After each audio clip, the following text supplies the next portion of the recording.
आज हम लोग इस वीडियो में देखने वाले हैं न्यूट्रिशन इन एनिमल्स के न्यूट्रिशन एनिमल में किस तरह से होता है। ठीक है, तो हम लोग जैसा कि जानते हैं एनिमल किस तरीके के ऑर्गेनिज्म होते हैं, तो हेट्रोट्रॉफ्स।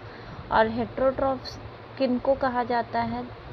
जो कि अपने खाने के लिए, अपने न्यूट्रिशन के लिए किसी दूसरे ऑर्गेनिज्म पे डिपेंड करते हैं। ठीक है, तो एनिमल जो होते हैं वो जाहिर सी बात है कि other organism like plants and animals पे अपने फूड के लिए निर्भर करेंगे। तो उन लोगों का जो ईटिंग हैबिट होता है, जितने भी एनिमल्स होते हैं उनको 3 कैटेगरी में डिवाइड कर दिया गया on the basis of their food habits. एक होता है हार्बीवोर, कार्निवोर और ओमनीवोर्स।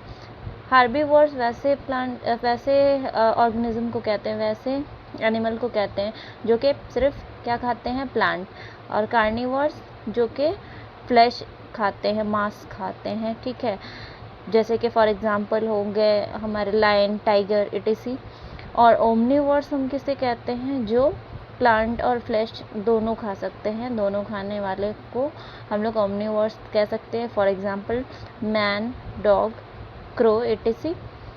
ठीक है, अब हम लोग देख लेते हैं आगे कि लगभग 5 स्टेप होता है किसी भी एनिमल में। पूरा जो न्यूट्रिशन का प्रोसेस होता है उसको 5 स्टेप्स में कंप्लीट किया जाता है। जो कि पहला क्या होता है? इंजेशन। इंजेशन का मतलब ही क्या होता है कि खाने का इंटेक करना, लेना। ठीक है, फिर उसके बाद होता है नेक्स्ट डाइजेशन, कि जब वो डाइजेस्ट होना शुरू होता है, यानी छोटे छोटे मॉलिक्यूल्स में टूटना शुरू हो जाएगा, दैट इज़ द डाइजेशन। फिर then absorption.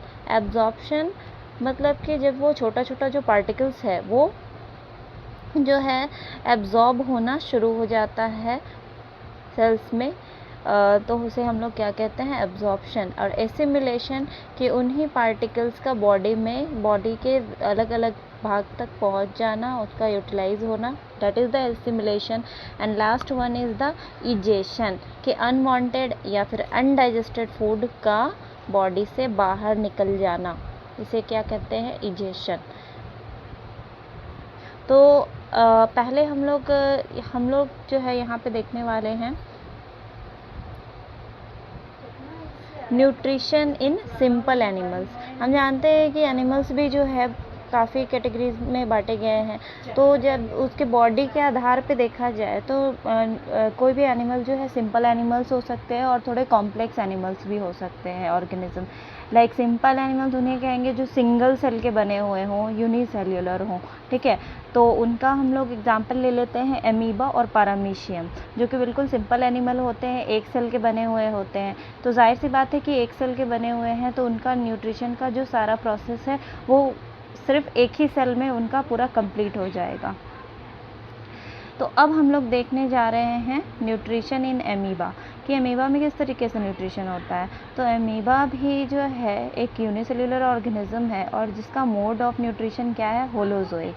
Holozoic mode of nutrition में वही सारा प्रोसेस होगा जो कि अभी हम जस्ट डिस्कस किए थे पहले, इजेशन, डाइजेशन वगैरह। ठीक है, ingestion, digestion, absorption, assimilation and egestion. ठीक है, तो यहाँ पे हम लोग स्टार्ट करते हैं। एमीबा में देख रहे हैं कि it engulfs the food particle by using pseudopodia.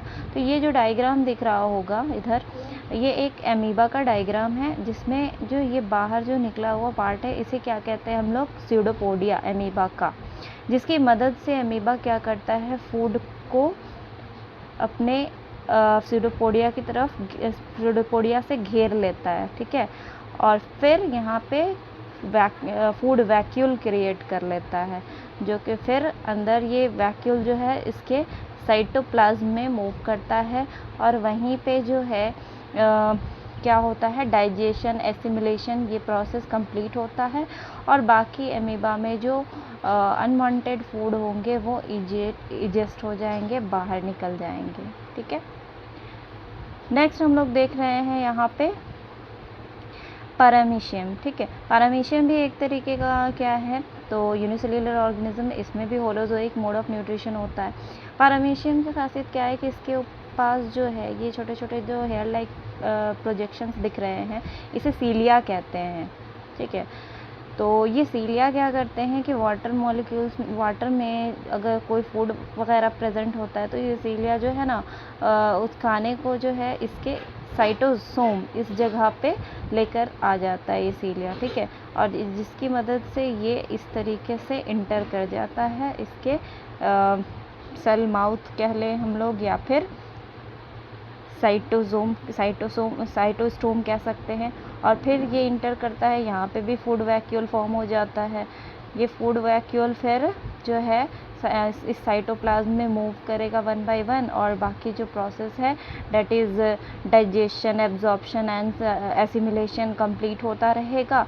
और फिर लास्ट स्टेप यहाँ पर हम लोग देख रहे हैं कि ये वाला पार्ट साइटोपाइज, ठीक है, ये या फिर एनल पोर जिसे हम कहते हैं, वहाँ से जितने भी अनवांटेड फूड पार्टिकल्स होंगे पैरामीशियम में वो वहाँ से इजस्ट हो जाएंगे, बाहर निकल जाएंगे।